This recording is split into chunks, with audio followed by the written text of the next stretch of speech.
to imagine that nobody's interested in the place of pleasure.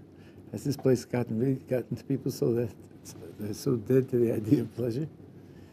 In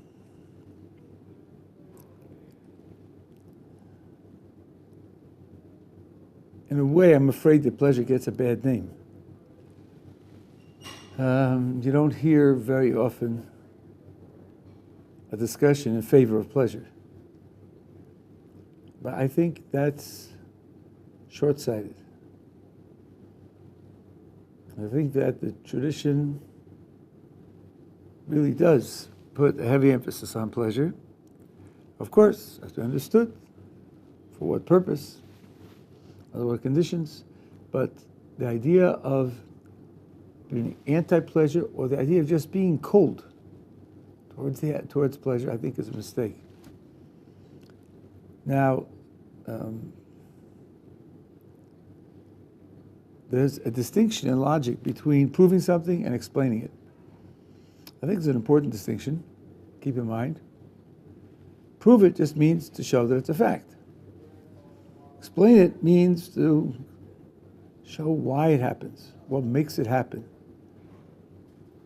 what's the underlying mechanism.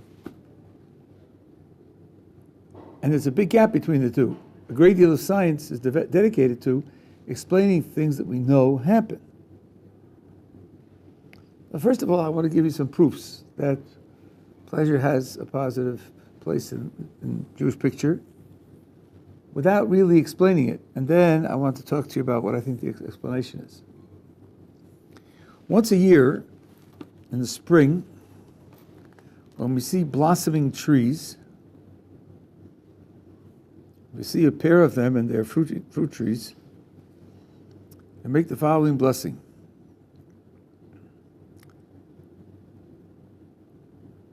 Blessed are you, our God, Hashem, our God, King of the universe.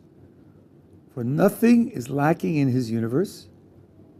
He created in it good creatures and good trees to cause mankind pleasure with them. Lahanos behem b'nei adam. He created good creatures and good trees. The trigger is trees, but the description is much more general. Lahanos behem b'nei adam, to give pleasure to people. That's why he created them. If he created them to give us pleasure, then for sure we are supposed to have pleasure from them. It's a blessing that people make many times each day. Borei nefashos. There's a Tosfos in Masechta Brachos which explains the blessing as follows. This you make after many foods. Foods that don't require any specific blessing, this is the blessing that you make. Borei nefashos rabos v'chesronan. First clause, creates many souls and what they lack. There's another translation, I'm not going to deal with it right now. What they lack. He creates them and creates the things that they lack, things that they need. Says Tosfos, what is that? What things are there that we really need? Says Tosfos, this refers to things that we can't do without, and that's bread and water. You really need bread and water to survive, and you can survive on bread and water, so that's what's described by our lacks, what we need. Then the blessing goes on. For all that you have created with which to maintain the life of every living being, blessed be he, the life of the world. Everything else, says Tosfos, everything else that God created, all of the foods he created, l'tanug ba'alma, just for pleasure. Kegon tapuchim, like apples, he says. Purpose of apples is for pleasure.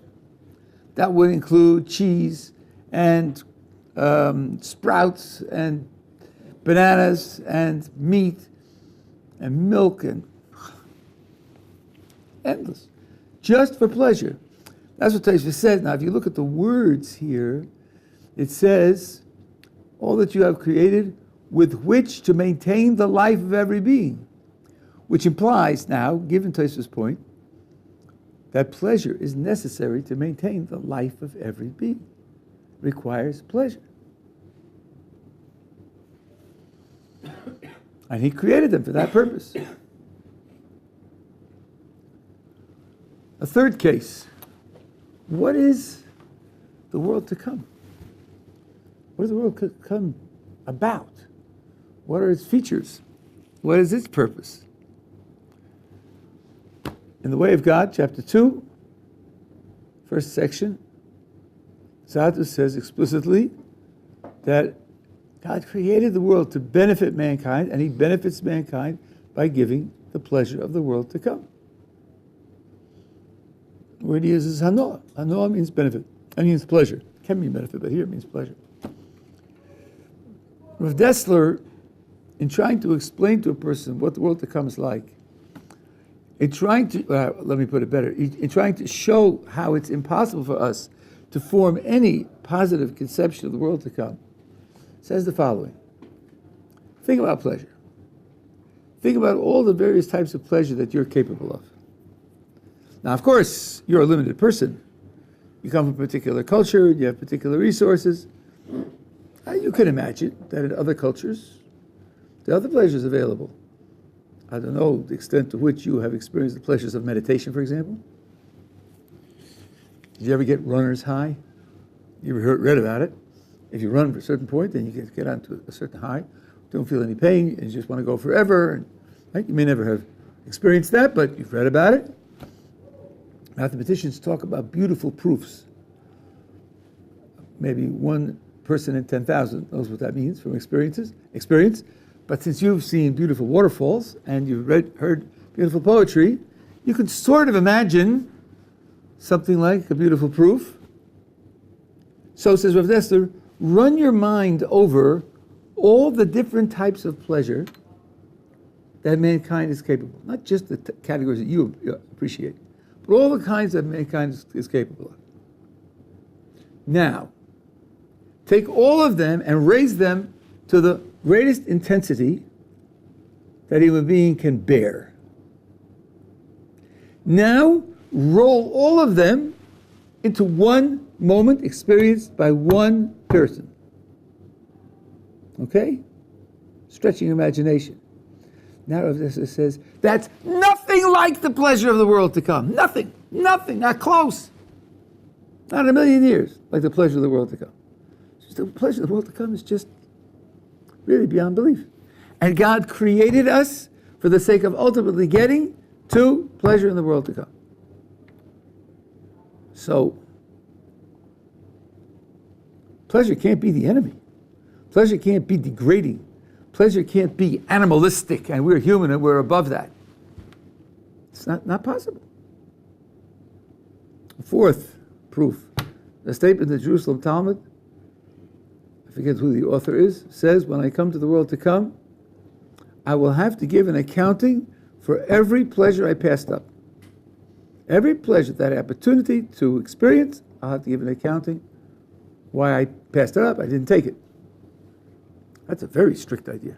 That means all the pleasures that are available should be had. We'll see a qualification in a moment, but there's definitely a statement that having pleasure is good.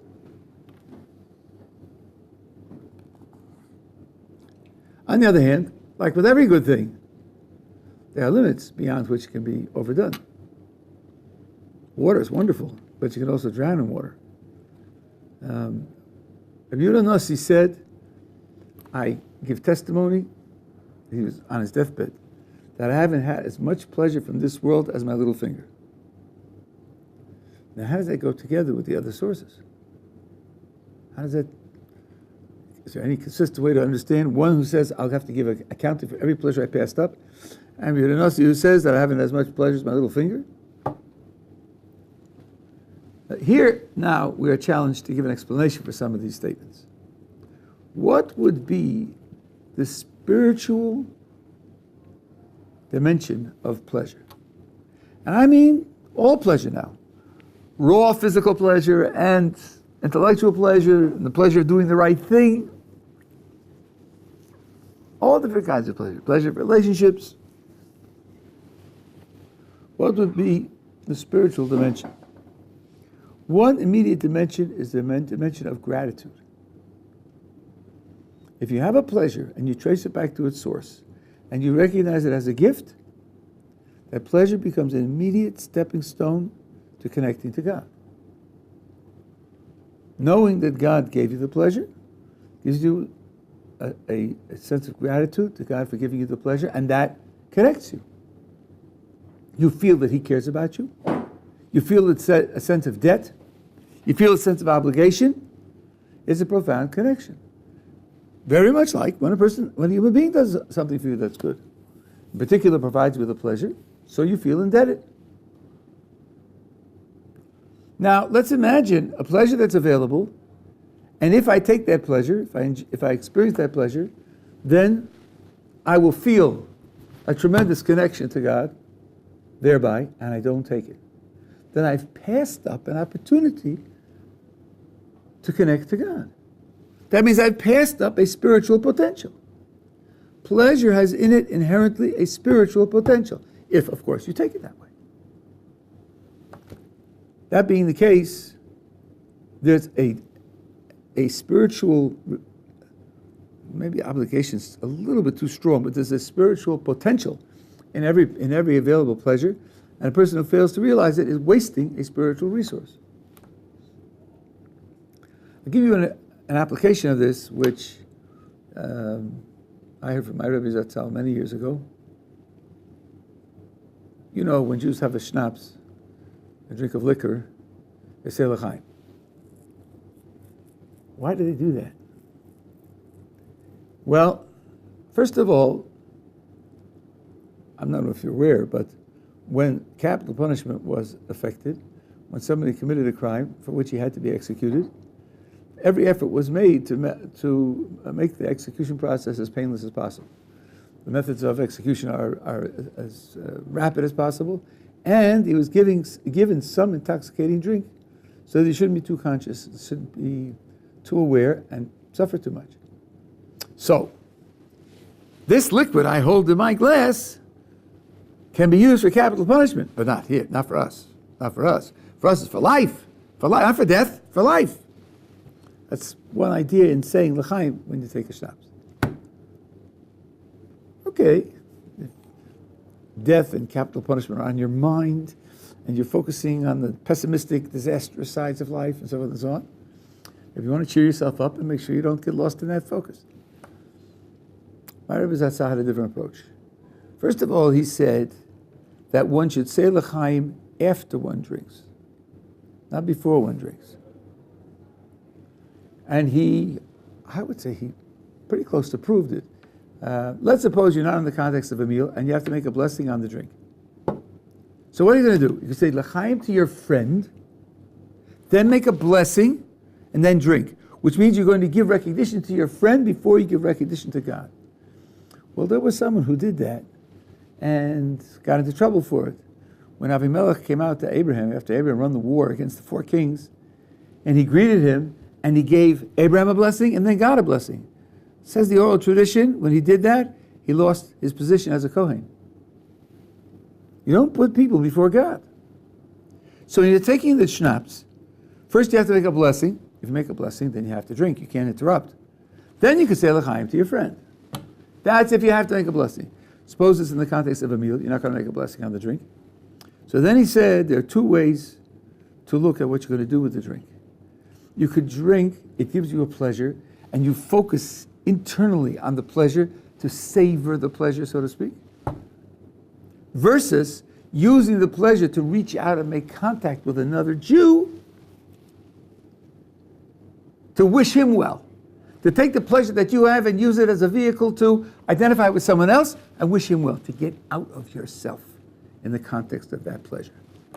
And that's why the Rebbe Zatzal said to say l'chaim after you drink, to use it as a bridge to someone else. Now, similarly, the blessing that you make beforehand is precisely that. It's a bridge. It's addressing God who made it possible for you, so that when you take the drink will be a link with Him, rather than just an internally focused experience. That makes it spiritual. That makes it inherently spiritual. Of course, there are levels of depth and development and subtlety. But the very fact that in the pleasure itself there's automatically a connection with God makes the experience a spiritual experience. And that means there's definitely a place for it in the way in which the Torah functions. There's also a use for pleasure, so that's already beginning with an explanation. There's also a use for pleasure in developing your service of God generally. The Talmud says a person should use selfish motivation in order to perform mitzvos, and if he does so, eventually he'll come to do a mitzvah without the need for the selfish motivation. I'm collapsing now something which Rav Salanter says, Rav Dessler says. But consider a situation like this. I know that I'm supposed to get up in the morning to daven with the minyan. Minyan is 7:30. For me to get there at 7:30, I've got to get up at 7 o'clock. But my alarm has a snooze button. And let me tell you, when that alarm goes off at 3 minutes to 7, all I want to know is, where's the snooze? Bang! So it's down for 10 minutes. And it rings again, bang! When I get out of bed at 8:15, so I feel regret. But secretly, in my heart of hearts, I thank God for snooze buttons, because otherwise, who knows what would happen. So now, I know what I'm supposed to do. I feel guilty. I'm losing the battle. Here's a suggestion. Make an appointment to learn with someone at 7:20, 10 minutes before davening. Make an appointment to learn. Okay, you make an appointment, Chavrusa. Next morning, the alarm goes off at 10 to 7, because you need 10 extra minutes. 10 to 7. Where is the snooze? Wait a minute. Reuven's going to be waiting for me. Reuven's going to be waiting for me. If I don't go down, how am I going to face him? He's going to get up. He's going to be there waiting for me, and I'm not going to go down. I can't do that. So I drag myself out of bed, kicking and screaming, because I don't want to suffer the pain of embarrassment of meeting Reuven and hearing that he got up and was there, and I wasn't. That means it's a calculation of pleasure and pain. Here I'm acting to avoid the pain. Now, that description that I just gave you isn't quite right. It isn't quite right. Let's push it to a little greater depth. Let's go back again. Why am I getting up? Well, let's go back to the beginning. I know I should get up. I recognize that. I realize that. I've been struggling to get up, so I already have motivation to get up. It's just that I'm losing the battle. So when I make the appointment with Reuven, I'm adding a second motivation. The motivation to avoid the embarrassment of meeting Reuven afterwards without having met him at 7:20. So what gets me out of bed is really the combination between the ideal motivation, my recognition that it's right, which provides me automatically with the motivation to do it, in spite of what you may have read in philosophy, but it is true. Plus, a motivation not to be embarrassed by meeting Reuven later. The two of them together get me out of bed. Now, under these conditions, Chazal promise that eventually you'll outgrow the need for the selfish motivation, and you'll come to do it because of its own sake. So the use of my own care about pleasure and pain is a crutch, a temporary crutch, which Chazal say is appropriate to use in order to eventually graduate to doing it for its own sake. So now, pleasure has another use. Not only does it generate gratitude, which connects me to God, but it can be a tool by which I can come to improve my performance of mitzvahs. And the Gemara really is very emphatic about this. La'olam yasok adam b'Torah or b'Torah b'mitzvahs shalol lishma, shevatol shalol lishma b'ol lishma. It sounds like you can't get to doing it for its own sake. So you go through a stage of doing it with a selfish motivation and then outgrow it. The idea of going straight to the selfless, idealistic motivation sounds like from Chazal you can't do that. There's always got to be, at the beginning, some selfish motivation.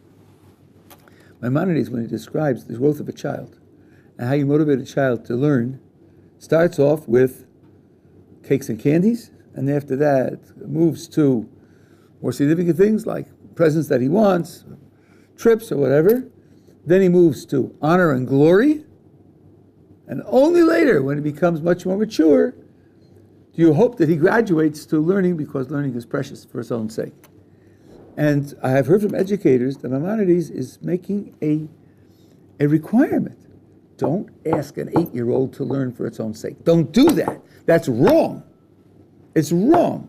It'll lay a wrong foundation for the child. An 8-year-old has to get a payoff, usually a physical payoff. And a 12-year-old has to get a more significant payoff. And a 15-year-old has to get honor and glory and praise, status. And then, as the person matures, becomes an adult, becomes more sophisticated, more subtle, one hopes he'll get to the point where he does it for its own sake. Which means that the use of pleasure as a motivator is a necessary part of human development. That makes it extremely crucial in a religious life. So now we have really second and third place for pleasure in a religious life. Then there's another aspect, psychological aspect. Maimonides writes that there are certain types of emotional difficulty, in particular depression, which can be brought on if you live in drab and ugly surroundings. I used to feel very uncomfortable about giving this shir in Or Sameach because once upon a time the room in which we are sitting was a dungeon, a real dungeon. Baruch Hashem, the Alafer family, years ago, provided the funds to make it into a beautiful setting. Maimonides says depression can be brought on by drab and ugly surroundings. And the antidote is aesthetic pleasure, which includes literature and music, architecture, some types of art, the beauties of nature,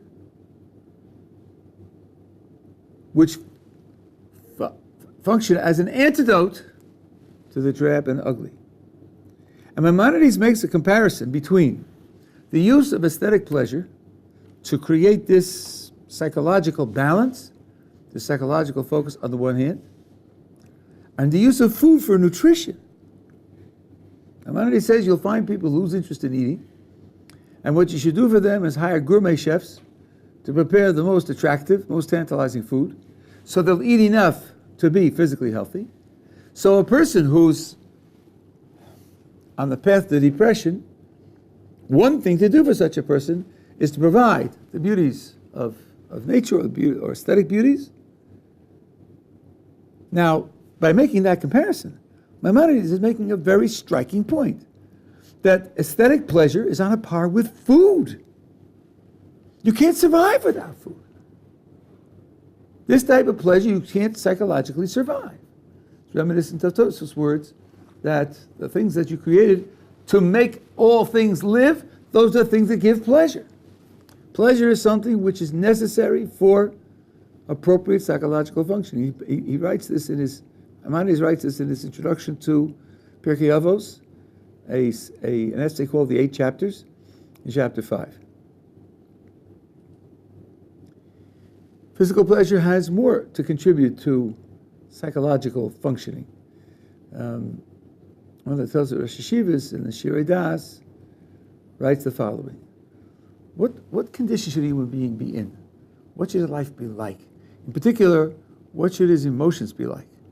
He says, a healthy human being should walk with mitzadei oz, steps of strength. He should manifest tiferes ha'adam, the glory of man. A person should be optimistic, strong, self-confident, hopeful, and joyful. That's how a person should feel. That's how the tenor of its experience in life should be. And then the author makes a list of what he will need to feel that way. And one of the items that he puts on the list is physical pleasure. Without a certain amount of physical pleasure, a person isn't going to feel like that. So physical pleasure is an investment in feeling that way. Certainly that applies to getting enough rest, sleep, and sometimes just rest. I don't know if you are involved in sports or not, but I can testify that for most people, if you exercise regularly, you feel differently. You feel differently and you feel better. You feel better about yourself, about life, about the world, more optimistic, upbeat, you have energy, more confident. Same is true with the pleasures that appeal to a particular person. I was trained when I was young in classical music. I performed many, many times, and I still thrilled to listening to classical music almost every day. For me, it's just something which inspires me, picks me up, thrills me. There was a Rosh Yeshiva here in Yerushalayim. He didn't give me permission, so I can't mention his name, but he used to listen to Mozart. If you know Mozart creates a certain mood, a certain focus, a certain connectedness, and he felt that it inspired him. The pleasure of Mozart did that for him. So the idea of creating a certain ideal emotional tenor is something which pleasure can contribute to, and that's another use that pleasure has. Now, all of this is an application of a principle which I want to describe for a few minutes, which applies here and applies in many other places. This may begin sounding trivial, but it isn't at all. We are monotheists. Since we are monotheists, everything owes its existence to God, to the one creator of the universe. Since there's one creator of the universe, and he created the universe for a purpose, everything has to serve that purpose, or can serve that purpose. Human beings, with their free will, can take things in various ways, but everything has to be capable of serving that purpose. Pleasure is an aspect of life that God created for man. The first thing a person ought to ask is, how does pleasure serve God's purpose? Now, what is God's purpose? God's purpose is that we should be connected to Him, attached to Him, standing in a relationship with Him. So, when you look at the world and try to analyze what it's for, what its pieces are for, what the use is, and what their significance, what their value is, you do it in terms of the project of getting close to God. That's what's behind all the examples that I gave you. If pleasure is a way of generating gratitude, and thereby you're connected to Him, so then it has that positive use because that's what He created it for. Created for us to be connected to Him. If it enables me to do mitzvos, and mitzvos is a direct form of connection, then it's been enabling me to connect to Him. If it's putting me in the state of mind that He wants a human being to be in, then that's its purpose and its function. If He's created me to get to Olam Haba, and Olam Haba is going to be filled with the most exquisite pleasure, so then pleasure has that goal. That's going to be the mode of connection at that time. So all of it means that pleasure has a tremendously positive role to play in traditional Jewish life. Are we together so far? Now, Rav Dessler makes a point about pleasure. I know this from John Stuart Mill. I don't know whether he read Mill or whether, since he taught college students, maybe they acquainted him with this idea, but it is very similar to Mill's idea. This is Mill's idea of qualities of pleasure, relative qualities of pleasure. Let's take a few examples. Everybody is concerned about pain and pleasure. No one's indifferent to pain and pleasure. I have met people who say, because they've been hypnotized and destroyed by evolution, I am just a slightly smarter squirrel, and I am an animal, and since I'm an animal, everything is physical pleasure and pain. That's all. There isn't anything else. Just like for an animal, for a cat, or for a sparrow, or for a lion, I'm just a smarter lion, but everything is about physical pain and pleasure. Okay, now imagine that, I would say to such a person, imagine that you are touring southern Italy in the summer. Okay, that's dumb. You really belong in Alaska. But that's where you are. You're touring southern Italy in the summer. And it's hot. It's very hot. And it's very humid. And you would be much more comfortable naked. Are you going to take off your clothes? Nobody knows you. They're primitive in southern Italy. No cell phones. No instant digital photographs uploaded onto the website so you can be made the laughingstock of all your friends. No. But there are people there. Are you going to take off all your clothes in public and be more comfortable? Probably not. But I thought you were just an animal. I thought you only care about physical pleasure and pain. Animals don't care about being naked. Animals won't be embarrassed. So why aren't you taking off your clothes? Let's make it more graphic. This is an experience which many people have had, probably all of you have had it. Suppose you need to urinate, and there's no public, and you're in a public area, and you're looking, or you're stuck on an airplane, and they're going through rough weather, and you can't get up out of your seat, and there are cultures in which people will relieve themselves against a wall in public. We live quite close to one. Right? In fact, in classical Jewish sources, in some cases that's recommended. But we're inhibited. What are we afraid of? Embarrassment? Why does embarrassment count?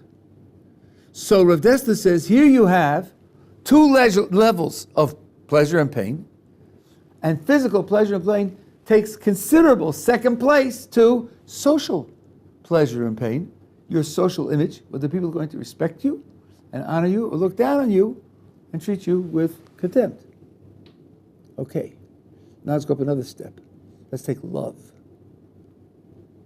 Suppose you love someone, that person loves you, and it's really abiding, integrated, deep relationship, and something needs to be done vis-a-vis that relationship that will cause you to be embarrassed. Embarrassed in public. I mean, many people will say, love is worth it. Love is worth it. So I'll be embarrassed. So what? I can't sacrifice love. Love is too important. So then love is a level of quality above embarrassment. And embarrassment is a level of quality above physical pleasure and pain. We have qualities of pleasure in a kind of ladder. Now, one of the things Rav Dessler says about the world to come is, you see now I've painted for you three rungs on the ladder. Now imagine the ladder goes up 1,000 rungs. Imagine what that would be. On the top, more than love. And the world to come is infinitely beyond that. Again, project the world to come. It's infinitely beyond that. But what you begin to see is that not all pleasures are created equal. Now, it would be a very interesting study. I haven't done it in detail, but I think it would make, maybe it's been done, and I'm just not aware of it, to analyze what the different elements are that go from level to level. Obviously, physical pain and pleasure don't require any intellectual investment. They don't require any understanding. It's immediate. The pinprick doesn't require any analysis or understanding. It just is painful. And the taste of good food or being in a pleasant temperature, warm bath, is just pleasant. Don't need any understanding for that. Embarrassment requires understanding. You at least have to have social perception. You have to anticipate how other people will look at you in order to be able to appreciate what embarrassment is. Love requires understanding another and identifying with the other, taking the other as serious as yourself, as important as yourself, binding to the other. That's not only intellectual, but there's a certain, I would call it spiritual element to it as well. You're engaging the higher elements in the human being, more noble elements in the human being, in climbing up these levels of pleasure. That's not an accident. It's not an accident that the pleasures for which we are more willing to sacrifice involve what we call the higher elements in the human being.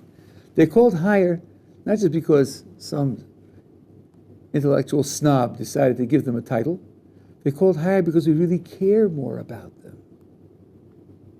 So the pleasures that they deliver are more exquisite, higher pleasures. You ask somebody who enjoys Shakespeare, what would you like? To hear a 25-minute reading of Shakespeare or have a triple ice cream, banana split ice cream? I say, keep your ice cream. Keep your ice cream. Shakespeare? Shakespeare is enormous. Shakespeare is thrilling. I wouldn't give up Shakespeare for ice cream. Shakespeare involves the mind, the heart, the spirit, in a way that the ice cream doesn't. So it's a higher pleasure. By the way, think back to your earlier days when you were in school and kids trade insults. One of the most stinging insults that you can give a person is to call him stupid. Compare calling him stupid with calling him clumsy. Clumsy's not nice. It's not nice to be called clumsy. It doesn't match to stupid. Idiot. Because if you haven't got brains, then you're degraded. If you're clumsy, well, some people are better with their hands and some people aren't as good with their hands. Tone deaf. Okay, so what? Stupid? That's a challenge. Because the intellect is something we are very proud of. We feel it's a very essential part of us. Whether I can sing on tune or can't sing on tune? Okay, I can or I can't. So what? Even a very good football player will be congratulated for a clever move. A clever move. Not just that he hit hard because he has strong muscles, but he outthought the opposition. That's the higher element because we prize it more. And when that element contributes to pleasure, the pleasures become higher pleasures. I can't fully explain that, but there's obviously a link there. Now, we can take Rav Dester's remarks and put them into context. In the world to come, the element that's involved in pleasure is the very highest element in the human being. That's why it delivers the highest possible pleasure. God wants us to have that pleasure because He wants us to realize that highest element. It goes hand in hand with the idea of spirituality. Realizing the Spirit will deliver a pleasure of the Spirit, and a pleasure of the Spirit is going to be the most profound pleasure that a human being can have. At any rate, I think you're beginning to see that pleasure has an enormously positive place in the tradition. Now, of course, like everything else, it can be misused. Pleasure can take over a person.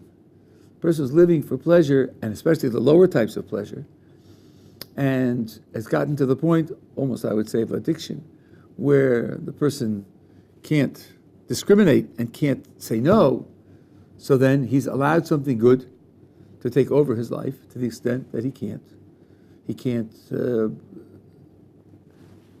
act in life the way he should. And the person is so enraptured with Shakespeare that as he's reading the Shakespearean poetry, and Shakespeare wrote poetry, not only plays, and somebody's yelling for help because he's drowning in the river, and he says, "Yeah, but I'm reading Shakespeare, I'll get to you in an hour." Meanwhile, the guy's dead. Right? So that's obscene. That's out of question. One has to be able to use the pleasures in a spiritual context, to absorb them into a spiritual context. But that danger doesn't mean that one should be anti-pleasure. Now, a person might use a limitation as a way of getting self-control. You've heard of what a nazir is. A nazir is a person who takes a vow, part of which is not to have any products of the grapevine.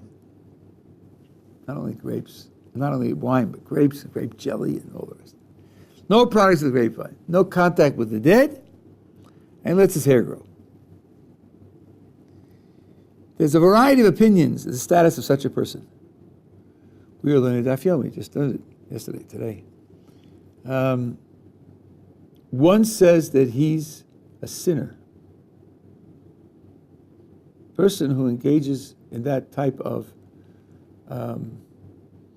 vow is a sinner, and all the more so someone who fasts. Subject, Daf Yomi now, Masech Tanis is fasting, not me eating or drinking anything. There's a verse that says that the Nazir sinned on a soul. Sinned on a soul. So the Gemara says, what do you mean, sinned on a soul? Did he kill anybody? What are you talking about? So one says, it's telling you that because he deprived himself of wine, he sinned against his own soul because he deprived himself of wine. All the more so, if he takes a fast and denies himself everything, he's all the more so a sinner. Another says that he's holy. Another says that he's chassid, very pious. Now, there's a lot of discussion what makes the difference between the various points of view. One point that the Gemara makes is this: it depends upon whether you can take it or not. If, let's say, you're fasting to get control. The Gemara tells a story of a man who came to one of the Tanoim and said, I'm a Nazir, I have to bring my sacrifices, you're a Kohen, and I want you to eat. Perform this. And he says, I don't do that. Nazir is a sinner, and I don't do that. But tell me, why did you become a Nazir? He said, I'll tell you why. I'm a shepherd, and I brought the flocks down to drink. That day the water was very still, and I looked at my reflection in the water, and I thought, boy, am I good looking. Boy, am I good looking. Could I go out and make a killing? Boy, I could really. And then I thought, I can't do that. I can't do that. So I took the vow of being a Nazir to protect myself against that. So the Tana kissed him on his forehead and he said, may there be many Nazirim like you in the Jewish people. I'll be happy to offer you sacrifice. I'll be happy to participate in it because you used it for self-control.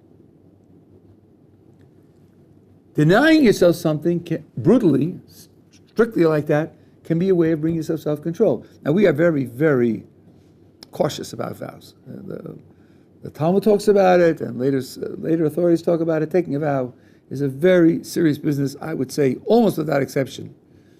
People don't do it. They just don't do it. I know someone who was a smoker and who was having great difficulty in getting control of himself. He didn't ask me, he didn't ask, I don't know if he asked anybody else, but he took a vow, a real vow not to smoke.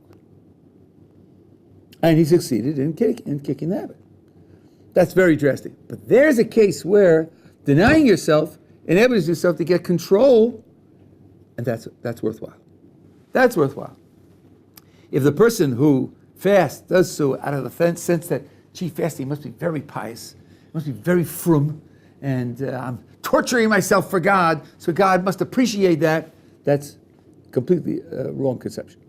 Completely wrong, and especially if, and this is usually the case, if a person fasts, that means no food or drink the whole day, well, that he can't study with attention, can't focus, and his prayers are distracted, and he can't react to other people's needs, so he's compromising his ability to serve God. Then the person who fasts like that is a sinner. He should not do that. So it all depends upon the way in which it's handled. So there can be times when a person curtails his pleasures because he wants to get control. That's not anti-pleasure. That's anti-addiction to pleasure. That's appropriate. But at no point do you find that one should draw a line. The final remark I want to make, the famous remark of Rabbi Salante. I'm working on food. I don't want to eat anything which I don't really need. I'm afraid of being out of control with respect to food, let's say, and my meals are very sparse, and they're only very nutritional portions, and so forth and so on. And now somebody comes and asks hospitality. Hospitality. I'm a host. I want the best for my guest. The best for my guest is get control of your food. Don't be taken away by food. Only eat the most nutritional thing. Only eat the minimum that you need to stay alive. Absolutely not. Absolutely not. I'm working on my control of food. Great. That's my project. For him, a good meal. A good, satisfying meal. A meal that he wants. His physical satisfaction is my spiritual challenge. Not his spiritual satisfaction or spiritual growth, but his physical. What did Abraham do with his guests? He fed them sumptuous meals, freshly slaughtered calf, freshly milked milk, freshly made butter, in the order in which it wasn't built to be. And then afterwards he said, bless God, because he's the one who provided it, but only afterwards. And if I'm working on minimizing my food for my own private project, don't impose that on anybody else. I know a tragic case of a man who held himself to be a big tzaddik, and he lived with very little money, and when the job that he had wanted to give him a raise, he said, no, I don't take my money. And his children lived in utter poverty. When every other child gave him a holiday, got new shoes, his children didn't get new shoes. His children didn't get new clothes. His children didn't have toys. And the result of it was, one of his children rebelled, and I had to help this child for several years because the child was psychologically injured by the mistake that the parent made. You want to live a life of poverty? You want to live with one meal a day? Want to fast every Monday and Thursday? Fine! Don't impose it on anybody else, including your family. For them, you're responsible that they should have everything that they need. Don't impose upon them your spiritual battles or your spiritual aspirations. If you live as a good example, then they'll follow in your ways if that's right for them. They're capable of it. But don't impose it upon them. So even someone who's trying to get control should be realistic about what he needs, realistic about the consequences of it, and not be mistaken in thinking that pleasure has no place in a genuine Jewish life. Pleasure has a very central place in a genuine Jewish life. Questions?